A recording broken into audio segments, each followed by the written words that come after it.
The crack of a rifle echoed through the dusty streets of Stockton, California, silencing the raucous crowd gathered at the auction platform as Helena Owens struggled against the ropes binding her wrists, her pride intact despite the tears threatening to spill from her emerald eyes.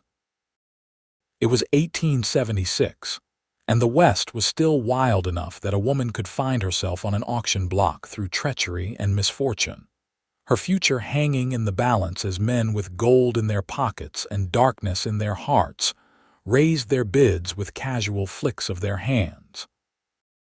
The summer heat pressed down on the gathering like a physical weight, sweat trickling down Helena's neck and soaking into the collar of her once fine dress, now stained with the dirt of travel and the indignity of her situation. At 22, she had never imagined her life could come to this orphaned, betrayed by her uncle's gambling debts, and now being sold to whoever offered the most money. $500, called a portly man with a handlebar mustache, his eyes gleaming with something that made Helena's stomach turn. $600, countered another, a man whose reputation as a saloon owner with a penchant for breaking his dancers' spirits was well known. Helena closed her eyes, trying to shut out the reality of what was happening. Just 3 weeks ago, she had been working as a schoolteacher in Boston, unaware that her uncle had used her as collateral in a high-stakes poker game. When he lost and subsequently died of a heart attack, the debt collectors had come for her, transporting her west to be sold. $800, came a voice from the back of the crowd, deep and authoritative. The crowd parted to reveal a tall man with a weathered face, his dark hair falling in waves beneath a worn Stetson. Zane Calloway leaned against a post, arms crossed over his chest, blue eyes fixed not on Helena but on the auctioneer. $900, countered the saloon owner, his tone hardening. $1,000, Zane replied without missing a beat. The crowd murmured. This was an extraordinary sum for such an auction, even for a woman as beautiful as Helena. $1,500, called the portly man, his face reddening with determination. Zane straightened, taking a few steps closer to the platform. His spurs jangled with each deliberate step. $2,000. The crowd fell silent. No one in Stockton had ever bid so high for anything, let alone a woman whose worth was being measured like cattle. $2,000 once, the auctioneer called, his voice cracking with excitement. $2,000 twice. The saloon owner raised his hand, mouth opening to counter, but Zane's hand moved to rest on his pistol, a casual gesture that carried clear meaning. Sold. To Mr. Calloway for $2,000. Helena's heart pounded as the tall stranger approached the platform. She had heard of Zane Calloway, a rancher with a reputation for fairness, but also for being utterly implacable when crossed. What fate awaited her now? Zane handed a leather pouch to the auctioneer, who counted the gold pieces with greedy fingers. Then Zane turned to Helena, his expression unreadable as he drew a knife from his belt. Helena flinched, but instead of harming her, he cut the ropes from her wrists with a single, swift motion. "You're free to go, miss," he said, his voice low enough that only she could hear. She stared at him, disbelief warring with suspicion. "What? I said you're free. No one owns you, not anymore." He returned the knife to its sheath. "Do you have somewhere to go?" Helena rubbed her chafed wrists, trying to make sense of this unexpected turn. "No," she admitted. "I have nothing. My uncle—" "I heard about that," Zane interrupted. "Bad business, using family as gambling chips." He sighed, looking around at the dispersing crowd, some of whom were casting resentful glances their way. "You can't stay in town tonight, not safely. I have a ranch about 10 miles east. You can have a room there until you figure out your next steps." "Why?" Helena asked, finding her voice. "Why would you spend so much money just to set me free?" Zane's eyes met hers, and for a moment, the hardness in them softened. Because no one should be bought or sold, Miss Owens. Not horses, not cattle, and certainly not people. As they left the auction platform, Helena noticed the way people stepped aside for Zane, their expressions a mixture of respect and fear. He led her to where his horse was tethered, a magnificent chestnut stallion that pawed at the ground impatiently. "This is Thunder," Zane said, patting the horse's neck. "He's not fond of carrying double, but he'll manage for a short ride." "I can ride," Helena assured him, glad to find something she could control in this chaotic situation. "If you have another horse, my wagon's at the general store," Zane replied. "We'll get your things and be on our way before sunset." Helena bit her lip. "I have no things. They took everything when they took me." Something flashed in Zane's eyes, anger perhaps, but not directed at her. "Then we'll get you what you need." An hour later, they were riding east out of Stockton in a sturdy wagon, Helena wearing a new dress and with a small trunk of essentials in the back. She sat beside Zane on the driver's bench, trying to make sense of the man who had spent a fortune to free a stranger. Zane Calloway was not what she had expected. Up close, she could see he was younger than she'd first thought, perhaps 30, with lines at the corners of his eyes that spoke of squinting in the sun rather than age. His hands were calloused from hard work, not the soft hands of a man who let others labor for him. "Thank you," she said finally, breaking the silence that had stretched between them since leaving town. "I don't know how I'll ever repay such a debt." "There is no debt," Zane replied firmly. "What I did doesn't make you beholden to me." Helena looked across the rolling landscape, golden with summer grass and dotted with oak trees. "Nevertheless, I'm grateful. Most men would not have done what you did." Zane's mouth tightened. "Most men in that town knew you were being sold illegally." "Debt or no debt, your uncle had no right to wager your freedom, and those men had no right to collect on it." "Then why did no one stop it?" Helena asked, though she knew the answer. "Because it's easier to look the other way," Zane replied, his tone bitter. "And because too many of them were hoping to bid themselves." As they crested a hill, Zane's ranch came into view, a sprawling property with a two-story farmhouse, a large barn, and several smaller outbuildings. Cattle grazed in the distance, and a corral near the house held several horses. It was larger and more prosperous than Helena had imagined. "Welcome to Calloway Ranch," Zane said without much ceremony. "It's not much, but it's home." "It's beautiful," Helena replied honestly. As they approached, a man emerged from the barn, tall and lean, with graying hair and a weathered face. "That's Hank, my foreman," Zane explained. "Been with me since I started this place 5 years ago." Hank approached as Zane pulled the wagon to a halt, his curious gaze taking in Helena. "Even in, boss," he said, then tipped his hat to Helena. "Madam." "Hank, this is Miss Helena Owens," Zane said. "She'll be staying with us for a while." If Hank was surprised, he didn't show it. "I'll tell Mrs. Finch to prepare a room." "Thank you," Helena said, feeling suddenly overwhelmed. The events of the day, the auction, her unexpected rescue, and now this ranch that was to be her temporary home, all seemed surreal. Zane helped her down from the wagon, his hand strong and steady. "Mrs. Finch is our housekeeper.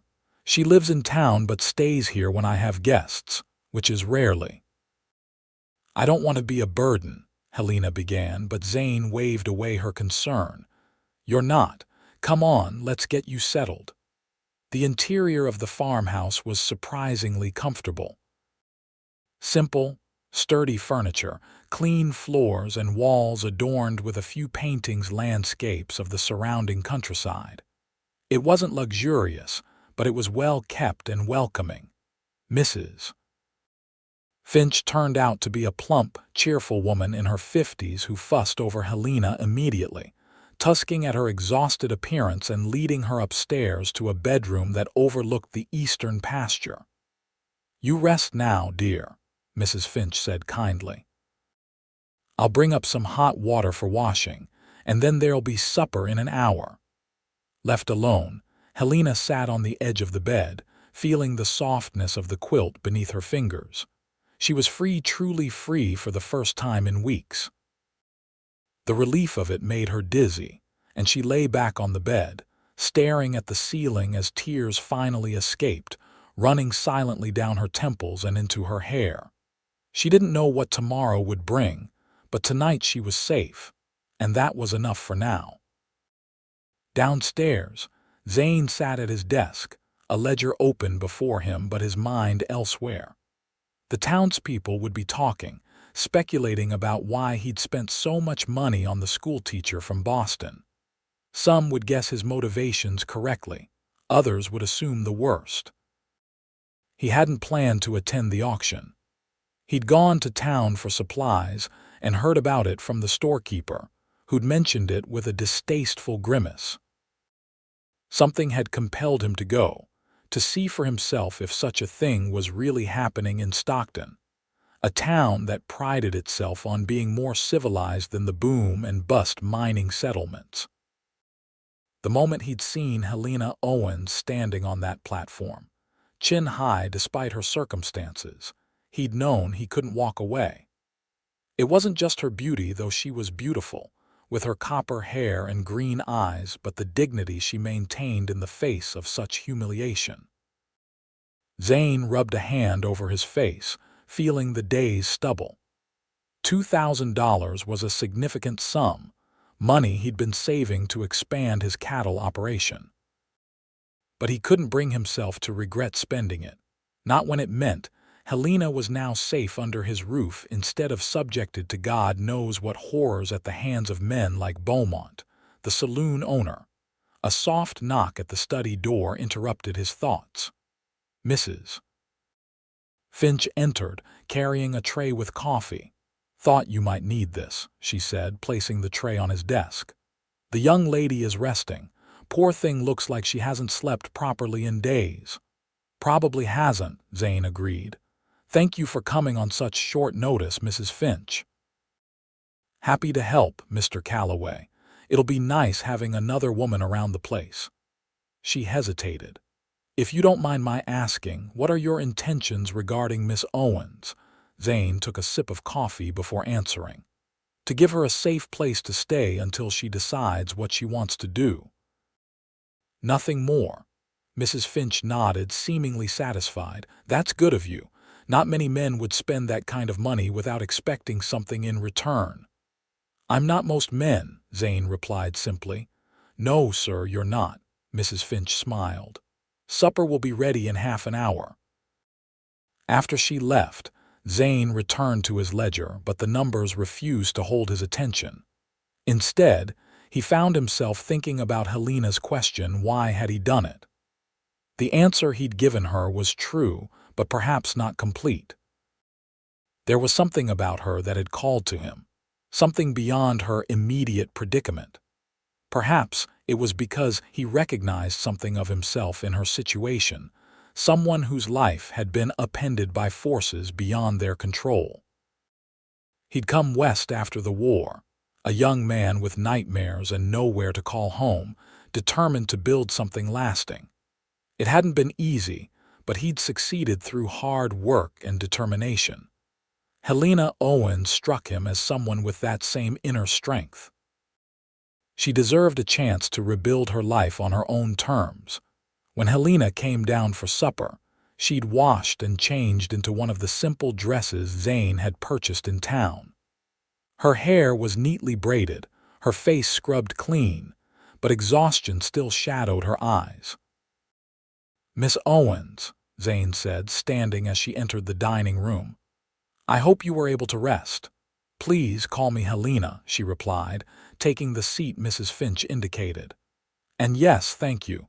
Your home is very comfortable." The meal was simple but hearty: roast beef, potatoes, and fresh bread. Helena ate with restraint, though Zane suspected she was hungrier than she let on. "Mrs. Finch tells me you were a schoolteacher in Boston," Zane said, attempting to make conversation. Yes, Helena nodded. For 3 years since I was 19, I taught at a girls' academy. Do you miss it? Helena considered the question. I miss teaching. The girls were wonderful, eager to learn, full of questions, but Boston itself. She shrugged.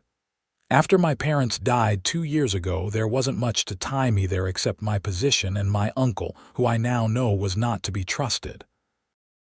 I'm sorry about your parents, Zane said. Losing family is never easy. No, it's not, Helena agreed, studying him. Mrs. Finch mentioned you came west after the war. Did you leave family behind? Zane set down his fork. My father died at Gettysburg. My mother passed 6 months later. They said it was influenza, but I think it was a broken heart. I have a younger sister in Philadelphia, married to a banker. So you're alone out here. I have my ranch hands hank Mrs. Finch when she's here. It's enough. Helena nodded, not pushing further, which Zane appreciated. They finished the meal with talk of safer topics: the cattle business, the drought that had thankfully broken last spring, the town of Stockton and its inhabitants.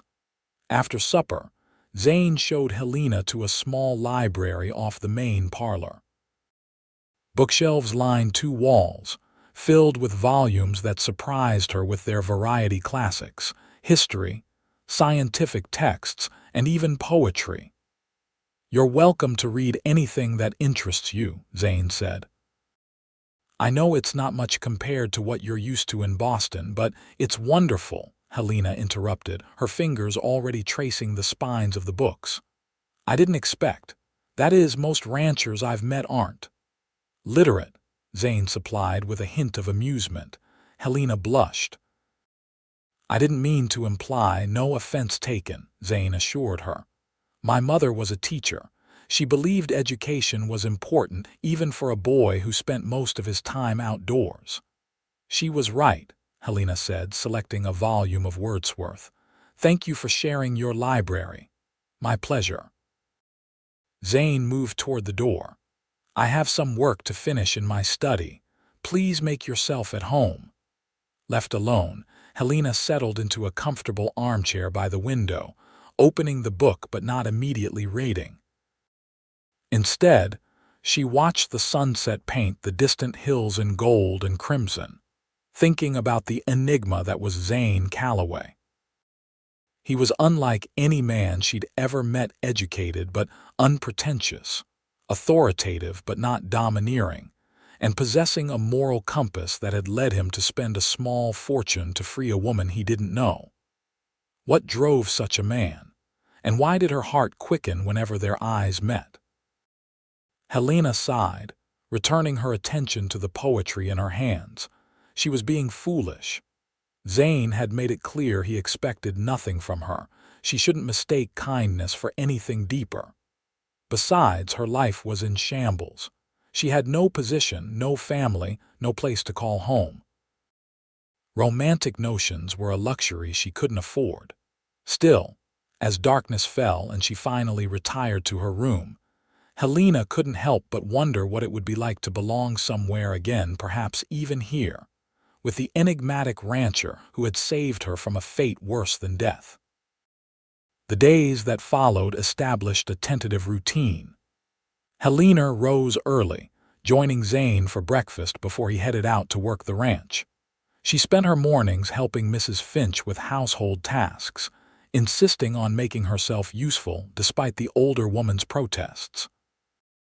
"You're a guest, dear, not a servant," Mrs. Finch said on the 3rd morning as Helena kneaded bread dough. "I'm a woman who needs purpose," Helena replied firmly, "and I refuse to be idle while others work." Mrs. Finch relented, and soon they found a comfortable rhythm together. The housekeeper was a widow whose children had grown and moved away, and she seemed to enjoy Helena's company and conversation as much as Helena enjoyed having something productive to do. In the afternoons, Helena often wandered the ranch, exploring its boundaries and watching the ranch hands at work. Sometimes, she would bring a book to a shady spot beneath an oak tree, reading until the heat of the day subsided. Occasionally, she would spot Zane in the distance, working alongside his men, his shirt sleeves rolled up and hat pulled low against the sun. On the fifth day, as Helena walked near the corral, she found Zane training a young mare, his movements patient and assured as he guided the nervous animal in a circle.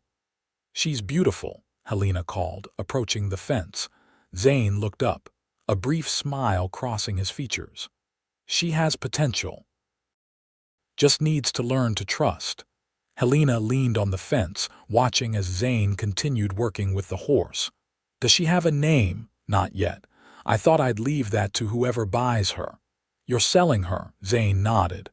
"I raise horses as well as cattle. This one's part of a group I'm training for the army. They'll be looking for mounts next month." Helena studied the mare, a pretty bay with a white blaze down her face. "She seems gentle." "She is when she's not spooked." Zane patted the horse's neck. "Would you like to meet her?" Helena hesitated, then nodded. Zane led the mare to the fence, holding her steady as Helena cautiously extended a hand. "Let her smell you first," he advised. "Horses are like people, they prefer a proper introduction." Helena laughed softly, allowing the mare to sniff her palm before gently stroking the velvet nose. "Hello, beautiful," she murmured. The horse nudged her hand, clearly looking for treats. Zane produced a slice of apple from his pocket. "Here, give her this." Their fingers brushed as he passed her the apple, a momentary contact that sent an unexpected warmth through Helena's arm. She focused on feeding the mare, hoping Zane hadn't noticed her reaction. "You're good with her," Zane observed. "Have you ridden much?" "Some when I was younger. My father kept a carriage horse in Boston, and sometimes he'd let me ride in the park." "Would you like to ride again? I could saddle her up for you tomorrow if you'd like." Helena smiled, genuinely pleased by the offer. "I'd like that very much." The next morning, Helena met Zane at the stables after breakfast. He had the bay mare saddled and waiting along with his own mount, a powerful black gelding. "I thought we could ride out to the north pasture," he said. "It's a good place to get reacquainted with riding flat ground, not too far." Helena wore a divided riding skirt Mrs. Finch had found in a trunk of clothes left behind by Zane's sister during her last visit. It fit well enough, though it was a bit short, revealing her ankles when she walked. Zane helped her mount, his hands strong and steady at her waist as he lifted her into the saddle. "Remember to keep your heels down," he advised, adjusting her stirrups. "And don't pull too hard on the reins." She responds to gentle pressure. Helena nodded, taking the reins and settling herself. The mare shifted beneath her but remained calm. "What shall I call her?" she asked. Zane considered the question. "For today, she's yours to name." Helena thought for a moment. "Penny," she decided, for her copper color in the sunlight. "Penny it is," Zane agreed, mounting his own horse with fluid grace. "Ready?" At Helena's nod, they set off at a walk, leaving the ranch yard and following a well-worn trail that led through oak-studded hills. The morning was clear and mild, the heat not yet oppressive. Birds called from the trees, and once a jackrabbit darted across their path, startling Penny momentarily. "You ride well," Zane commented as they crested a hill. "It's like most skills, your body remembers even if your mind doesn't." "It's coming back to me," Helena agreed. "Though I suspect I'll be sore tomorrow." Zane's mouth quirked in a half-smile. "Probably. Mrs. Finch makes a liniment that helps with that." As they rode, Zane pointed out landmarks and boundaries, explaining the operation of the ranch. Helena listened with genuine interest, asking questions that revealed her quick intelligence and practical nature. "How did you come to own such a large property?" she asked as they stopped to let the horses drink at a small stream. "I bought the core of it after the war," Zane replied, dismounting and helping Helena down. It was run down then, barely 100 acres. The previous owner had died and his widow wanted to return east. I worked it myself at first, then gradually added more land as neighboring plots came up for sale. It's impressive what you've built, Helena said, stretching her legs as they walked beside the stream. You must be very proud. Zane shrugged, but she could see the satisfaction in his eyes. It's a good life. Hard work but rewarding. He glanced at her. What about you? What do you plan to do now? The question caught Helena off guard, though she had been asking herself the same thing for days. I'm not sure, she admitted. I could try to find another teaching position, I suppose. Stockton must have a school. It does, Zane confirmed. Though I believe they have a teacher already, an elderly gentleman who's been there for decades. Helena sighed. Then perhaps I should look elsewhere. Sacramento, maybe, or San Francisco. The prospect filled her with a strange melancholy. She had only been at Calloway Ranch for a week, but already it felt more like home than anywhere had since her parents' death. There's no rush, Zane said, his voice gentler than she'd heard it before. You're welcome to stay as long as you need. That's very kind, but I can't impose indefinitely. I need to make my own way. Zane was quiet for a moment, then said, What if you taught here? Here. On the ranch. There are several families among my workers, children who get little education because the town is too far to travel daily. Some of the men themselves can barely read. If you were to stay and teach, it would be valuable work. Helena stared at him, trying to determine if he was serious. You would pay me to teach your ranch hands and their children? Yes, Zane said simply. Room, board, and a fair salary. We could convert one of the outbuildings into a schoolroom. But why? Helena asked, bewildered by the offer. You've already spent a fortune to free me. Why would you do more? Zane looked away, his gaze following the stream as it wound through the pasture. Because education matters. Because those children deserve a chance at more than just following their fathers into ranch work. And because... He hesitated. Because I think you belong here, Helena. The words hung between them, loaded with meaning neither was quite ready to acknowledge. Helena felt her cheeks warm, her heart racing at the implication. I'll think about it, she said finally. Zane nodded, not pressing further. We should head back. The day's warming up. As they rode back to the ranch, Helena found herself seeing the property with new eyes, not as a temporary haven, but as a place where she might build a future. The idea was both terrifying and exhilarating. That evening, after supper, Helena sought out Zane in his study. He was working on his ledgers again, but set aside his pen when she knocked. May I speak with you? She asked. Of course. He gestured to a chair opposite his desk. Helena sat, smoothing her skirts as she gathered her thoughts. I've been thinking about your offer to teach here at the ranch. And I would like to accept, but I have conditions. Zane's eyebrows rose slightly, but he nodded for her to continue. First, I would need a proper schoolroom with desks and books and a blackboard. Second, the children must attend regularly, not just when their parents have no work for them. And third, she took a deep breath. I want you to be clear about what this arrangement means. I am accepting a position as a teacher, not, she faltered. Not, Zane prompted. Not any other role you might have in mind, Helena finished, her cheeks burning. I am grateful for all you've done, Mr. Calloway, but I won't be bought, even with kindness. For a moment, Zane looked offended, but then understanding dawned in his eyes. You think I'm offering you employment as a way to what, make you beholden to me, aren't you? Helena challenged. No, Zane said firmly. I'm offering you a job because you're qualified and there's a need, nothing more. He leaned forward, his gaze direct. Helena, when I said you belonged here, I meant as yourself a woman of intelligence and determination who could make a difference in this community. I didn't mean as. He shook his head, seemingly frustrated by his inability to find the right words.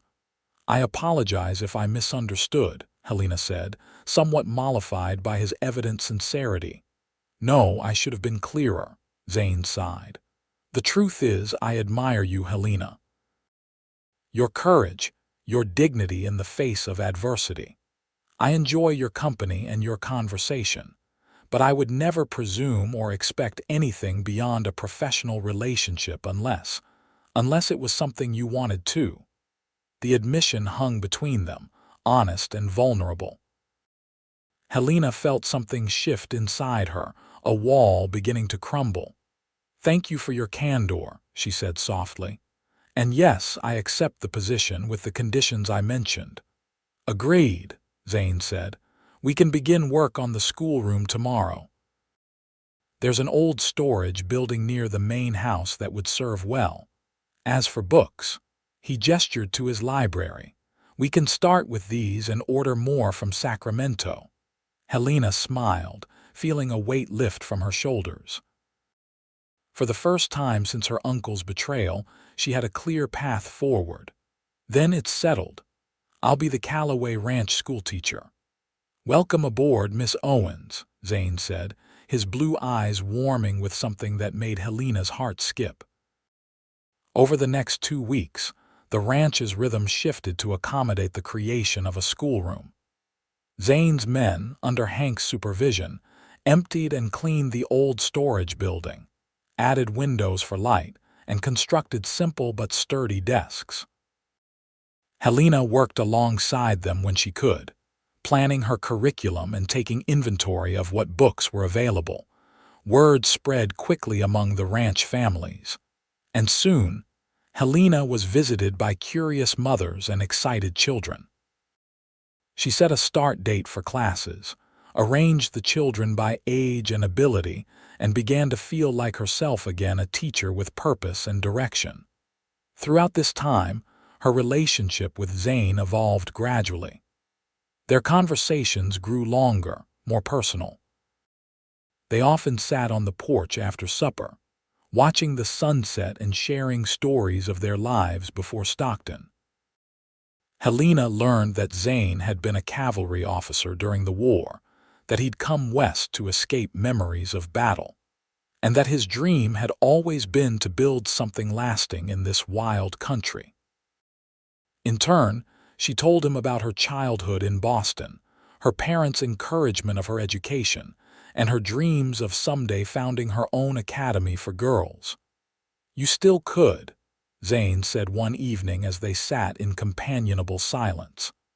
Not immediately, perhaps, but eventually. There's land to be had, opportunity for those willing to work for it.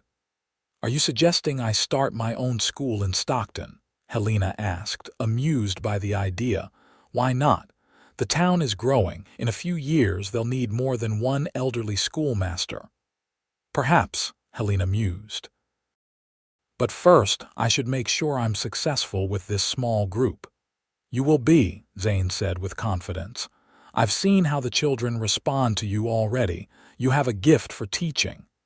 Helena ducked her head, pleased by his praise. Thank you.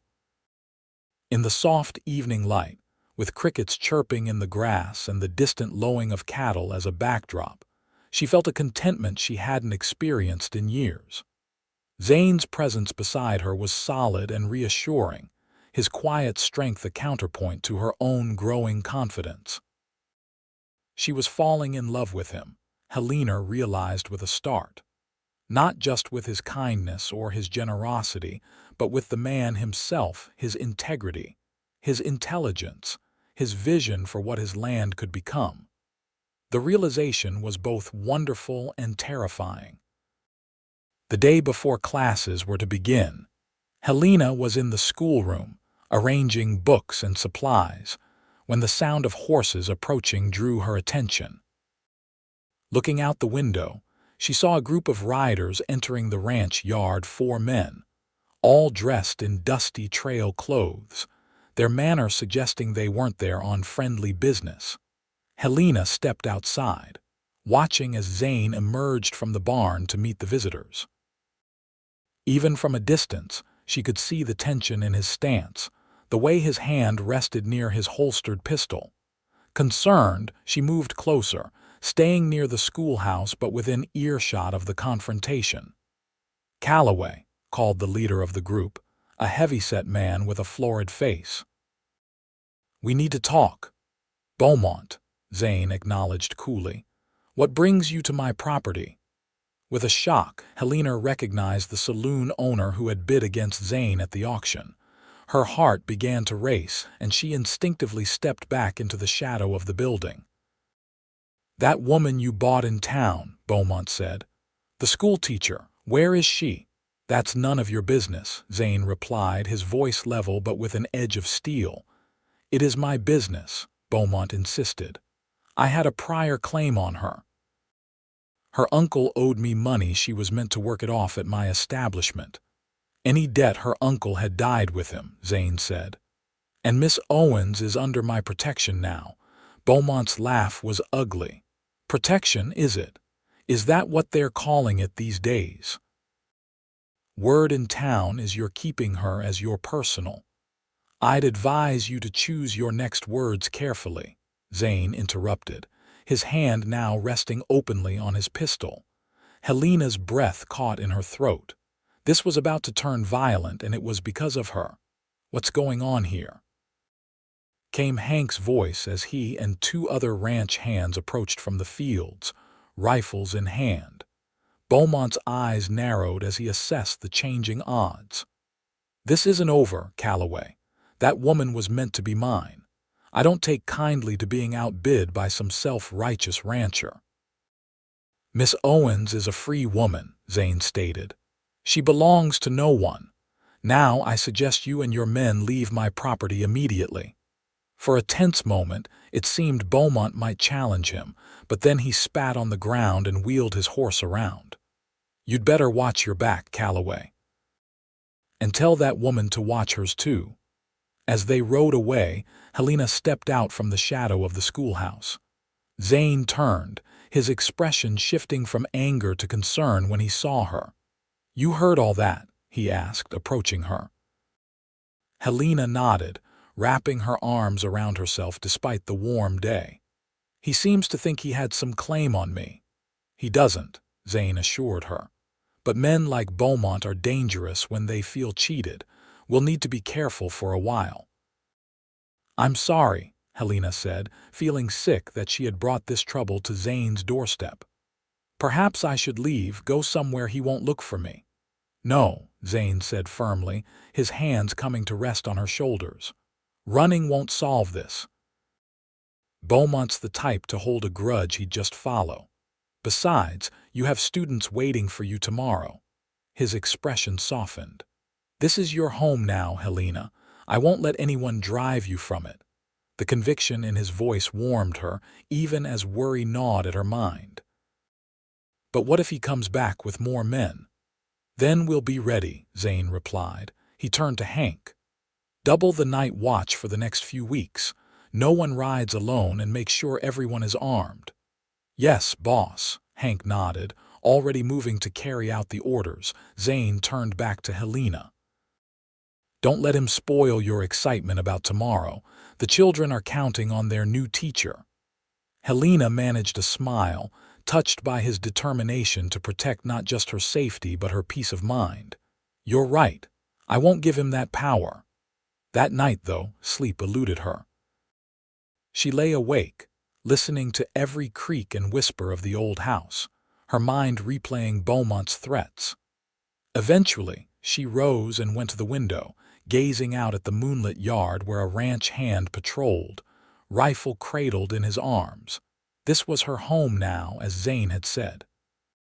She would not be driven from it by fear, not after everything she had survived already. With that resolve, she finally returned to bed and fell into an uneasy sleep. The first day of school dawned clear and bright. 8 children arrived, ranging in age from 6 to 14, accompanied by proud parents who nodded respectfully to Miss Helena, as she asked to be called. The morning passed in a blur of introductions, assessments, and the establishment of rules and expectations. By midday, Helena was exhausted but exhilarated. The children were eager to learn, respectful if sometimes rambunctious, and clearly excited to have a real teacher. After dismissing them for the day, she sat at her desk, making notes on each child's progress and planning the next day's lessons. She was so absorbed in her work that she didn't hear Zane enter until he cleared his throat. Looking up, she found him leaning against the doorframe, a smile playing at the corners of his mouth. "Successful first day?" he asked. "Very," Helena replied, returning his smile. "They're wonderful children, bright, curious, even the older ones who have had little formal education." "I'm glad." Zane stepped into the room, looking around at the simple but effective learning environment Helena had created. "You've done an amazing job with this place. It hardly looks like the same building." "Thank you for everything, not just the compliment. None of this would have been possible without your support." Zane shrugged, seemingly embarrassed by her gratitude. "It's good for the ranch having educated workers, purely practical decision on my part." Helena laughed, seeing through his attempt at deflection. "Of course, purely practical." Their eyes met, and for a moment something electric passed between them. Helena felt her pulse quicken, her breath catching as Zane took another step toward her desk. The moment was broken by the sound of a horse galloping into the yard, followed by shouts. Zane turned sharply, hand moving to his gun as he strode to the window. "Stay here," he ordered, his voice suddenly all business. "What is it?" Helena asked, rising from her seat, Ryder coming in fast. "One of our men, but something's wrong." Helena followed him to the window, ignoring his instruction to stay put. Outside, a ranch hand had dismounted from a lathered horse, gesturing wildly as he spoke to Hank. Zane was out the door before Helena could ask more questions. She followed, her earlier euphoria replaced by a cold dread. As she approached, she caught fragments of the conversation. "Burning the north fence line, at least 10 of them. Beaumont was there." Zane's face had hardened into a mask of controlled fury. "Get the men together. Rifles and ammunition. We ride in 10 minutes, Zane," Helena called, hurrying to his side. "What's happening?" He turned to her, his expression grave. "Beaumont and his men are burning my fences and threatening my cattle. I need to stop them before they do more damage." "It's because of me," Helena said, the guilt sharp in her chest. "He's doing this because of me." "No," Zane said firmly. "He's doing this because he's a bully who's used to getting his way. This was bound to happen eventually. You're just the excuse he's using." Helena wasn't convinced, but she knew arguing would only delay him. "Be careful," she said instead. "Please." Something softened in Zane's eyes. "I will." Then, in a move that surprised them both, he leaned down and pressed a quick, fierce kiss to her lips. "Stay with Mrs. Finch. Keep the doors locked." Before Helena could respond, he was striding toward the stables, calling orders to his men. She stood frozen, fingers touching her lips where the warmth of his kiss lingered, watching as he and 10 of his ranch hands rode out, dust rising behind them as they galloped toward the northern boundary. Mrs. Finch found her still standing there minutes later. "Come inside, dear," the older woman said gently. "There's nothing to be done now but wait and pray." The hours that followed were some of the longest of Helena's life. She paced the farmhouse, tried to read, attempted to help Mrs. Finch with dinner preparations, but her mind remained fixed on Zane and the danger he faced, danger that had come to his doorstep because of her. Dusk was falling when they heard the riders returning. Helena rushed to the porch, straining to see in the gathering darkness. The men rode slowly, some slumped in their saddles, and with a jolt of fear, she realized there were fewer than had left. "Zane," she whispered, scanning the group desperately. Relief flooded her when she saw him at the rear, supporting an injured man on his horse.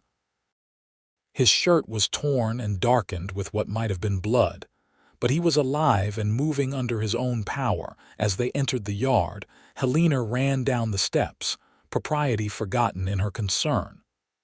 "Are you hurt?" she demanded, reaching Zane as he dismounted. "Not badly," he replied, his voice rough with exhaustion. "Johnson took a bullet in the shoulder. Willis and Parker are staying behind to watch for any return." "What happened?" Helena asked, helping to support the injured man as they moved toward the house. "We caught up to them at the north fence line. They'd burned about a quarter-mile of fencing and were driving some of my cattle toward the river." Zane's jaw tightened. "There was shooting. We drove them off, but not before they did their damage. Once inside, Mrs. Finch took charge of the injured man, her practical nursing skills coming to the fore as she cleaned and bandaged his wound. Helena insisted on tending to Zane's injuries, cuts and bruises mostly, though one deep gash on his arm required stitching. "You should have let Mrs. Finch do this," Helena said as she threaded a needle in the lamplight of Zane's study. "I'm not experienced with such things." "You're doing fine," Zane assured her, wincing slightly as she began to stitch the wound. "And Mrs. Finch has her hands full with Johnson." They were silent as Helena worked, concentrating on making the stitches small and even. When she finished and began bandaging his arm, Zane spoke again. "Beaumont won't stop with this. He's determined to hurt me, and he sees you as the way to do it." Helena tied off the bandage, her hands trembling slightly. "Then I should leave. As long as I'm here, you and your men are in danger." "No," Zane caught her hands in his. "That's exactly what he wants, to drive you away, to show that he can control what happens on my land. I won't give him that satisfaction. But your men were hurt today. What if next time someone is killed?" Zane's expression hardened. "There won't be a next time. I'm riding into Stockton tomorrow to speak with the sheriff. Beaumont's crossed the line from harassment to outright criminal behavior. Fence cutting, cattle rustling, attempted murder, even Sheriff Davis can't ignore that." Helena wasn't convinced. "And if the sheriff does nothing?" "Then I'll handle it myself," Zane replied in a tone that brooked no argument. He softened, seeing the worry in her eyes. "Helena, this isn't just about you anymore. It's about protecting what's mine, my land, my people, my—" He hesitated. "My future." The way he looked at her made it clear that she was part of that future, at least in his hopes. Helena felt her resolve weakening. She didn't want to leave, not the ranch, not the children she was beginning to care for, and certainly not Zane. "Promise me you won't do anything reckless," she said. "I couldn't bear it if something happened to you because of me." "I promise to be careful," Zane replied, which wasn't quite the same thing. "Now you should rest. Tomorrow will be another school day for you." Helena nodded, reluctantly releasing his hands and rising from her chair. At the door, she paused and looked back at him. "That kiss before you left. What did it mean?" Zane met her gaze steadily. "It meant that I care for you, Helena, more than I expected to and perhaps more than I should, but this isn't the right time to discuss it." "When will it be the right time?" she asked quietly. "When Beaumont is no longer a threat. When I can court you properly without danger hanging over us both." He smiled slightly. "I'm a patient man. I can wait." Helena returned his smile, though her heart ached with the uncertainty of their situation. "Good night, Zane." "Good night, Helena." The next morning, Zane rode to Stockton before dawn, taking 4 armed men with him. Helena conducted her classes as usual, trying to maintain a cheerful demeanor for the children's sake, despite her anxiety. By mid-afternoon, they had not returned, and Helena found herself constantly glancing out the window, watching the road from town. When school ended for the day, she sent the children home with instructions for their reading, then helped Mrs. Finch prepare supper, more for the distraction than because her assistance was needed. The older woman seemed to understand, keeping up a steady stream of conversation that required little response. It was nearly dusk when Hank burst into the kitchen, his expression grim. "Miss Owens, you need to hide, now." "What?" Helena set down the plate she was drying. "Why, what's happened? Riders coming, not the boss. Looks like Beaumont's men and they're armed." Hank was already moving, checking his pistol. "Mrs. Finch, take Miss Owens to the root cellar. Lock the door behind you." "Where's Zane?" Helena demanded, even as Mrs. Finch took her arm. "Still in town, far as I know. We sent a rider, but he won't get back in time." Hank headed for the door. "We'll hold them off as long as we can." "Go now, Mrs." Finch pulled Helena toward the pantry, where a trapdoor in the floor led to a small cellar used for storing root vegetables and preserves. "Come, dear, quickly." "No," Helena resisted, pulling free of the older woman's grasp. "I won't hide while others fight because of me." "Don't be foolish, Mrs." Finch pleaded. "This is no time for heroics." Helena shook her head, her mind made up. "You hide if you wish. I'm going to help." Before Mrs. Finch could stop her, Helena hurried to Zane's study, where she knew he kept a rifle in a cabinet. She had never fired a gun, but she had watched her father clean his hunting rifle enough times to understand the basics. Taking the weapon and a box of ammunition, she moved to a window that overlooked the front yard. Outside, she could see Hank and the remaining ranch hands taking positions behind water troughs, wagons, and the corner of the barn. In the distance, a cloud of dust marked the approaching riders. Helena's hands trembled as she loaded the rifle, but her resolve was firm. This was her home now, these people her family. She would not hide while they risked their lives. The riders came into view, Beaumont at the lead, with at least 15 men behind him. They slowed as they approached the ranch yard, spreading out in a line as if preparing for a charge. "Calloway!" Beaumont shouted. "Show yourself, you coward!" Hank stepped forward, his rifle raised. "Mr. Calloway isn't here. You're trespassing on private property. Turn around and leave, or we'll be forced to defend ourselves." Beaumont laughed. "We outnumber you 2-1, old man." "We're taking the woman.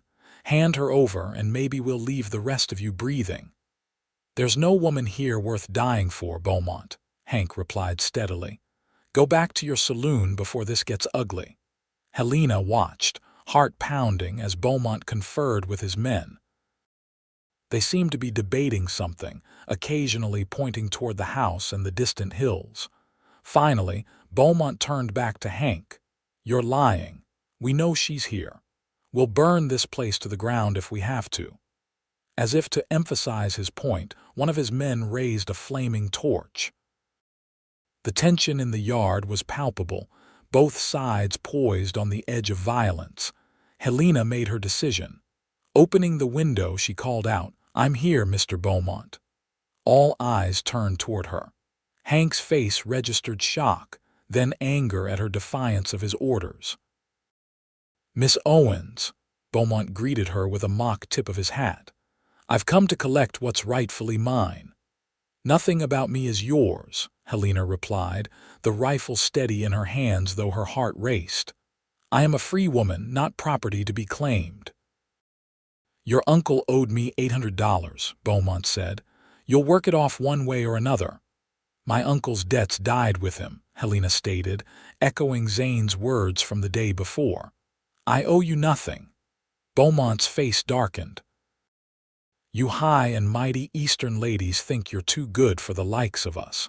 But out here, there's no law but what men with guns decide. And right now, my guns outnumber yours." As if on cue, his men raised their weapons. Helena's finger tightened on the trigger of her rifle, though she knew she stood little chance of hitting anything at this distance, let alone making a difference in the coming fight. Just then, the thunder of hoofbeats sounded from the east. All heads turned to see a large group of riders approaching at a gallop, Zane at the lead, with his men and, surprisingly, several figures wearing the badges of lawmen. "It's the sheriff!" someone shouted, and confusion rippled through Beaumont's ranks. Zane and his party rode directly into the yard, forming a line between Beaumont's men and the house. The sheriff, a gray-haired man with a weathered face, moved his horse forward. "Oliver Beaumont," he called. "You and your men are under arrest for fence cutting, cattle rustling, arson, and attempted murder. Throw down your weapons and dismount." Beaumont's face contorted with rage. "This is none of your business, Davis. This is between me and Calloway." "It became my business when you broke the law," the sheriff replied calmly. "Now, are you going to come quietly, or do we need to do this the hard way?" For a tense moment, it seemed Beaumont might choose to fight. Then one of his men threw down his gun, then another, and soon the rest followed suit, recognizing the futility of their position. As the deputies moved in to disarm and bind Beaumont's men, Zane rode to the house, dismounting beneath Helena's window. "Are you all right?" he asked, his expression a mixture of relief and exasperation. "Hank was supposed to hide you in the cellar." "I refused to hide," Helena admitted, lowering the rifle. "This was my fight too." Zane shook his head, but there was a glimmer of pride in his eyes. "You're the most stubborn woman I've ever met, Helena Owens." "Is it over?" she asked, nodding toward where Beaumont was being handcuffed, still cursing and threatening vengeance. "It's over," Zane confirmed. "The sheriff has sworn statements from witnesses who saw Beaumont and his men attacking our fence line yesterday, and attempting to raid the ranch today sealed his fate. He'll be going to prison for a long time." Relief washed over Helena, leaving her suddenly weak. She set down the rifle and sank into a chair, the full weight of what might have happened hitting her all at once. Minutes later, Zane entered the study, kneeling beside her chair and taking her hands in his. "You could have been killed," he said softly. "When I saw you at that window with my rifle, my heart nearly stopped." "I couldn't let them hurt your people because of me," Helena replied. "Not when I could do something to help." Zane's thumb traced circles on the back of her hand. "Do you know what I realized today, riding back here, afraid I might be too late?" Helena shook her head. "I realized that all of this, the ranch, the cattle, everything I've built, none of it would mean anything if you weren't here to share it with me." His blue eyes held hers, serious and intent. "I love you, Helena. I think I have since the moment I saw you on that auction platform, refusing to be broken by your circumstances." Helena's breath caught in her throat. "Zane, you don't have to answer now," he interrupted. "I know it's sudden, and after everything that's happened, I love you too," Helena said simply, stopping his words. "How could I not? You saved me, gave me a home, a purpose. You saw me as a person when others saw only property." Joy lit Zane's face, transforming his usual reserved expression into something radiant. Slowly, giving her time to pull away if she wished, he leaned forward and kissed her, not the hurried, desperate kiss of the day before, but something tender and questioning. Helena responded with all the emotion that had been building in her heart, her hands coming up to frame his face as the kiss deepened into something more passionate. When they finally broke apart, both were breathing unevenly. "Marry me," Zane said, the words more plea than question. "Not right away, we can wait, court properly if that's what you want, but be my wife, Helena, build this life with me."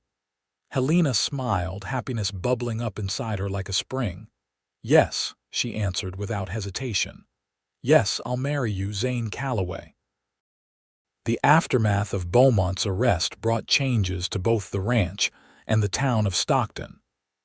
With the saloon owner and his most troublesome men in custody awaiting trial, the atmosphere in town shifted perceptibly. People who had kept their distance from Zane, intimidated by Beaumont's influence, now greeted him warmly when he came to town for supplies. The news of Zane and Helena's engagement spread quickly, met with general approval. Mrs. Finch was particularly delighted, having quietly hoped for such an outcome since Helena's arrival. "I knew it from the start," she confided to Helena as they discussed wedding plans over tea. "The way he looked at you not like a man looks at a possession, but like a man seeing his future." Helena blushed at this assessment but couldn't deny its accuracy. Zane had truly seen her from the beginning, not as a damsel to be rescued or a prize to be won, but as a partner, an equal. They set the wedding date for October, when the heat of summer would have passed and the demands of the ranch would be less pressing. Helena continued teaching, now with 12 students, as word of her skill spread among the ranch families and even to neighboring properties. Zane, true to his word, courted her properly despite their engagement. They rode together on Sunday afternoons, picnicked by the stream where they had first discussed her teaching position, and spent evenings on the porch swing, talking about their hopes for the future. "I've been thinking about expanding the house," Zane mentioned one evening in late August. "Adding a proper wing with more bedrooms for guests and—" he hesitated. "And children," Helena supplied with a smile. "If we're so blessed," Zane agreed, a touch of color rising in his cheeks. "Do you want children, Helena?" "Yes," she said softly. "I've always wanted a family of my own, both to teach and to love." Zane's arm tightened around her shoulders. "You'll be a wonderful mother." "And you'll be a good father," Helena replied, leaning into his embrace. "Firm but fair, like you are with your men." They sat in comfortable silence, watching the stars emerge in the darkening sky. Helena marveled at how different her life was now from what it had been just months ago. The auction platform seemed like a distant nightmare, almost unreal compared to the solid happiness of her present. As September turned to October, preparations for the wedding intensified.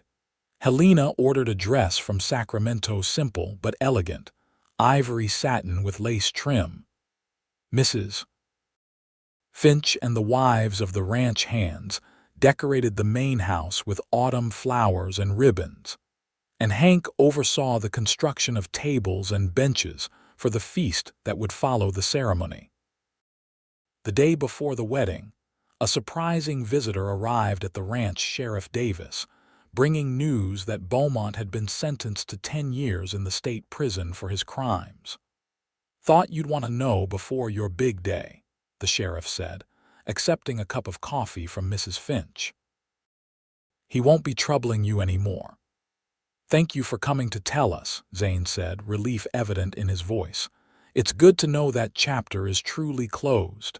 After the sheriff left, Helena found Zane in his study, staring thoughtfully out the window. "What are you thinking about?" she asked, coming to stand beside him. "About how differently things might have turned out," he admitted. "If I hadn't gone to town that day, if I hadn't heard about the auction." Helena slipped her hand into his. "But you did, and here we are. Perhaps it was meant to be." Zane turned to her, his expression serious. "I don't know about fate or destiny, Helena, but I do know that finding you, saving you, was the best thing I've ever done. Not because it made me a hero or because it earned me your love, but because it was right. And everything good in my life has come from that one right choice." Helena reached up to touch his face, moved by his words. "And everything good in mine has come from your courage and generosity. You didn't just save me, Zane. You gave me back myself." The wedding day dawned clear and mild, a perfect October morning. The ceremony was held on the lawn beside the house, with an improvised altar decorated with autumn leaves and late-blooming wildflowers. The local minister presided, and nearly everyone from the ranch attended, along with a handful of townspeople who had become friends over the past months. Helena, standing beside her new husband as they greeted their guests afterward, felt a sense of completion she had never expected to find so far from her Boston home. Looking around at the smiling faces of her students, the ranch hands and their families, she knew she had found not just a husband but a community people who respected and valued her for her skills and her character, not her family name or social position. As the celebration continued into evening with fiddle music and dancing on the lawn, Zane pulled Helena aside for a quiet moment. "Happy?" he asked, his eyes searching her face in the lantern light. "Completely," she assured him, squeezing his hands. "Are you?" "More than I ever thought possible." He gestured toward the revelry. "All of this, the ranch, the school, our home, it's more meaningful now that I have someone to share it with. Someone who understands what it means to build something from nothing." Helena smiled, understanding what he meant. They had both lost everything once, she to her uncle's betrayal, he to the ravages of war and family tragedy. They had rebuilt their lives separately, and now they would continue that work together. "I have a wedding gift for you," Zane said, reaching into his pocket.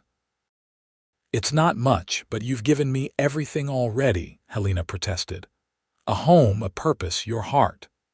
"Humor me," Zane replied with a smile, pulling out a small leather pouch. From it, he withdrew a simple gold ring set with a small emerald. "This was my mother's. She made me promise to give it only to a woman worthy of it, someone with both intelligence and compassion." Helena held out her hand, allowing him to slide the ring onto her finger beside her wedding band. "It's beautiful, thank you." "There's something else," Zane said, reaching into his breast pocket. "This came for you yesterday, but with all the preparations, I forgot to give it to you." He handed her an envelope bearing the seal of the Stockton school board. Helena opened it curiously, scanning the contents before looking up at Zane in shock. "They're offering me the position of headmistress for a new girls' academy they're planning to build next year," she said, hardly believing the words. "How?" "I may have mentioned your qualifications to a few board members when I was in town," Zane admitted. "And your students' parents have been singing your praises. The board visited your classroom last month while you were teaching. They wanted to see for themselves." "I had no idea," Helena said, rereading the letter. This is my dream, Zane, to run my own school to shape the education of girls who might otherwise be overlooked." "I know," Zane said softly. "You don't have to decide now. The position wouldn't start until next fall.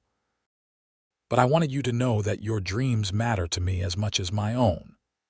Helena looked up at her husband, overwhelmed with love for this man who had not only saved her from bondage, but continued to find ways to set her free to pursue her passions, to use her talents, to be fully herself. "Thank you," she whispered, reaching up to kiss him, "for everything." As they rejoined their guests, Helena caught sight of the bay mare Penny grazing in the nearby pasture. The horse Zane had trained and she had named had become hers in truth, a wedding gift presented that morning. It seemed fitting somehow, the first connection they had shared beyond her rescue, the beginning of her life at the ranch. 5 years later, Helena stood on the porch of the expanded Calloway farmhouse, watching as Zane taught their 4-year-old son, James, to ride a gentle pony in the yard. Her hand rested on the slight swell of her abdomen, where their second child grew.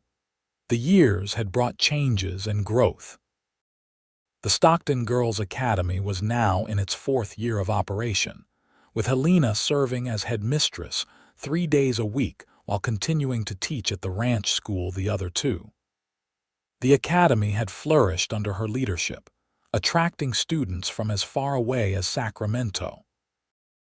Zane's ranch had prospered as well, expanding to include additional pasture land and a breeding program for horses that was becoming known throughout California.